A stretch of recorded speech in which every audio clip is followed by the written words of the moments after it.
Hey, what's going on? You've just arrived at a DADCAW. It is 7:15 in the evening of Saturday, the 1st of August, 2020, and we're talking about Deliverance today. Deliverance is a single-player, Protoss-centered alt-history project campaign for StarCraft 1.16.1. As all my projects are, of course, for 1.16.1, who uses remastered? More like, no. So, just as a bit of a primer here, we're basically just, this DADCAW is an announcement for the project. It's really not much more. It's a nice little primer for what the project actually is. A nice little overview for you people out there who just don't know what it is and haven't seen the streams and haven't been too interested to check them out, but for some reason clicked on this video. So Deliverance itself is a campaign that has been in production in various names and phases since 2013, honestly. It's been a project that I have worked on and off for many, many years. And as a result, I think it actually predates in Consummate in terms of a conceptual. And big surprise there, I suppose. But something about the idea has continued to stick with me, from the character names to just the idea behind it. It's this weird what-if question where you've got Ire, and what if the Emojins showed up and started fucking shit up trying to control a Cerebrit?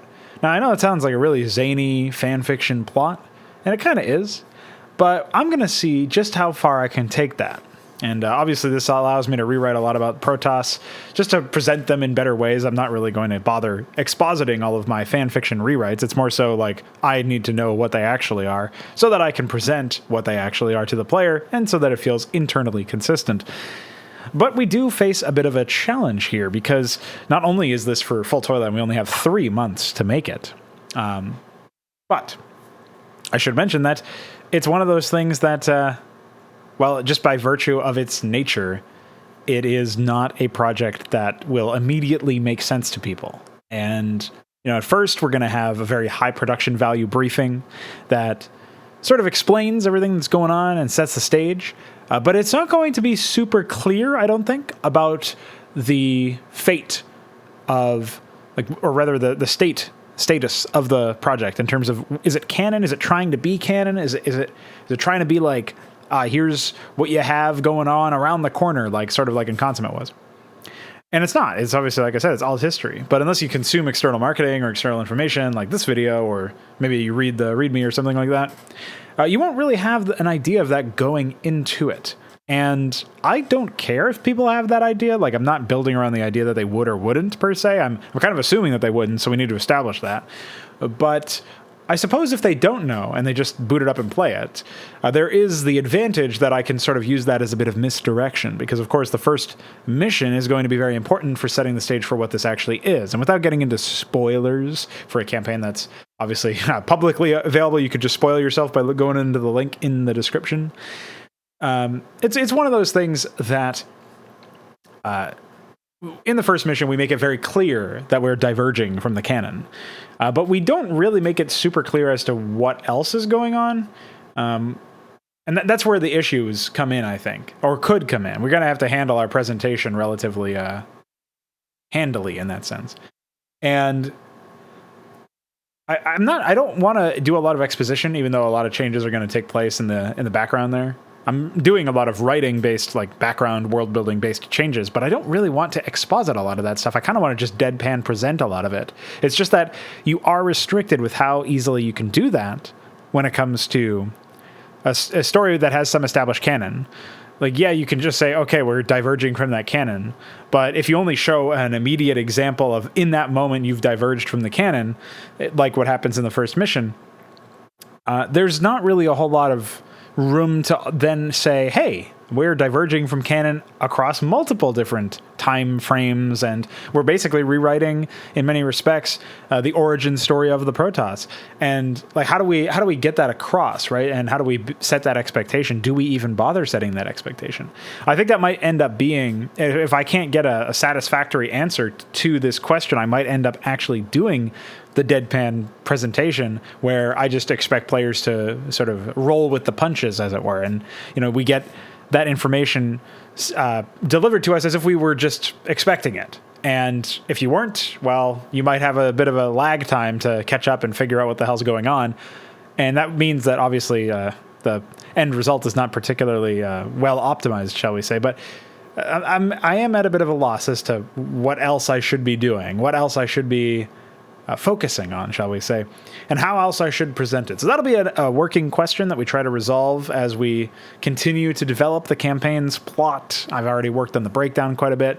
This is actually the first project where I've been focusing very heavily on making sure that I thoroughly understand the background. And I think part of that is because of the world building that I'm actually doing for a change, instead of it being primarily based around like some factions that haven't been fully represented. Like in Consummate, there's a Nerazim faction, Dark Templar faction, and they don't really come to the surface. They're just working there, and it's established through like briefings and other scenes and stuff.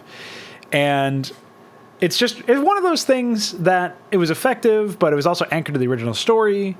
And so they were just like a teaser for the sequel, and the sequel hasn't come yet. So there's not really much actualization of it. And as a result, you don't really see the world building there. You just know that there was some, or you assume there was some if you think that I am worth my salt as a storyteller, or there's some assumptions based on there, but you don't get a chance to really figure out whether or not they're really there until later, until the sequel. So as a result of that, this is the first time that I'm really immediately trying to deploy stuff. I'm sure I would have taken a similar approach had I decided to work on a Consummate sequel or something like that. But that being said, the getting all of the factions and figured out and doing some world building there in that regard, figuring out the plot breakdown and writing it all in an interesting and concise manner. Well, trying to be concise. I'm not so sure that I have been. But it's one of those things that I think really works out quite well in terms of assembling some sort of understanding of what the story is going to be about. And I think that's going to be a big deal, because obviously you as the writer definitely need to know what's going on in the story.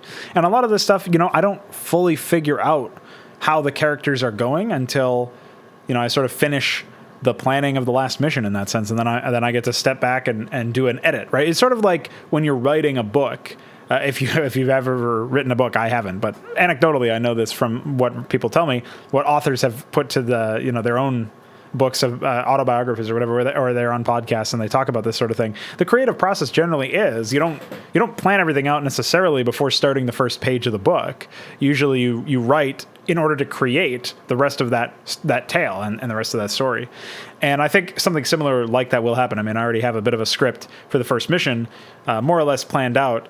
It's not 100% final, but it's there, it's getting there. And in that sense, it's one of those things that I think as time goes on, I'm going to flesh out more and more of these missions, and then I'll just have to go back and edit it or audit them at the very least to decide if they need to be edited, insofar as not just for clarity or brevity or quality, but also to make sure that everything makes sense. And do I need to actually modify some aspect of the way that the story works or some element of the plot that is exposed as not fully functional in the direction that we want it to be? And I think there's a couple of different ways to approach that, but it's definitely something that, for example, I didn't really do in Consummate. If you remember back to the development of that, or if you just weren't here, and I'm going to recap it anyway. Sorry to spoil the fact that I'm going to recap it. But the recap of in Consummate's development was that I finished the first 3 missions, and then I finished the last 3 missions. And after the first 3, I released the project and added, every single one of the missions that I would release afterwards would come out as a patch. And that was effective for generating perpetual hype, in a sense, or perpetual attention, we'll say, because people wanted to stick around for the next mission. But it was not good for the project itself. That's something a bit more sensible for a project that doesn't try to tell an internal story, doesn't put a lot of stock in the story itself. Deliverance obviously wants to tell a story in addition to doing the whole gameplay thing. And so it's a little bit more on the intimate side than Hydra is, which is much more gameplay driven, like purely gameplay driven, we'll say.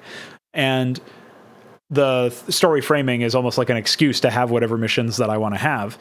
In Deliverance, it's going to be an attempted union, an attempted marriage between those two elements. And in Consummate was sort of like that, but the development cycle really kneecapped that experience, and it's not something I really knew until after I tried it, and I realized the shortcomings of it, we'll say.